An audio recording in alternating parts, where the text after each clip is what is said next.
கிறிஸ்துக்குள் பிரியமானவர்களே, ஆண்டவர் உலக இரட்சகரும் மீட்பருமாகிய இயேசு கிறிஸ்துவின் இணையற்ற நாமத்தில் என் அன்பின் வாழ்த்துக்களை தெரிவித்துக் கொள்கிறேன். கர்த்தர் ரொம்ப ரொம்ப நல்லவர். அவர் நேற்றும் இன்றும் என்றும் இப்போதும் மாறாதவர்.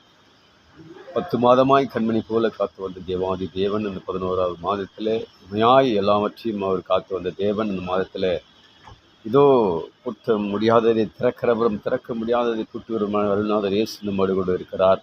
அவர் அனுதின வாழ்க்கையிலே இந்த வெண்கலை கதவுகளை உடைத்து தாழ்பாடுகளை முறித்து இந்த பொக்கிஷங்களை உள்ளே இருந்து நம்ம கொண்டு வந்து கொடுக்கிற தேவன் நம்மோடு கூட இருக்கிறார். ஹல்லேலூயா. தொடர்ந்து கர்த்தருடைய வார்த்தை கேட்கிறவர்களே, இதோ அவர் அநேக வித காரியத்தில் இந்த நாளில் மரித்தவர்களை நாம் நினைவு கூறுகிற நாட்களில் நாம் இந்த நாளில் காணப்படுகிறோம். மரித்தவர்கள் நினைவு கூறுகிற நாட்களிலே நாம் நினைக்கிறோம் தள்ளப்பட்டு அவர்களை உள்ளே தள்ளிவிட்டு நாம் வந்துவிட்டோம் என்று. ஆனாலும் தேவாதி தேவன் இந்த நாளிலே அவர் மரித்தோரை உயிரோடு எழுப்புகிற தேவன். இதோ ஆண்டவராகிய இயேசு கிறிஸ்து மரித்தார், ஆனாலும் 3ஆம் நாள் உயிரோடு இழந்தவர்.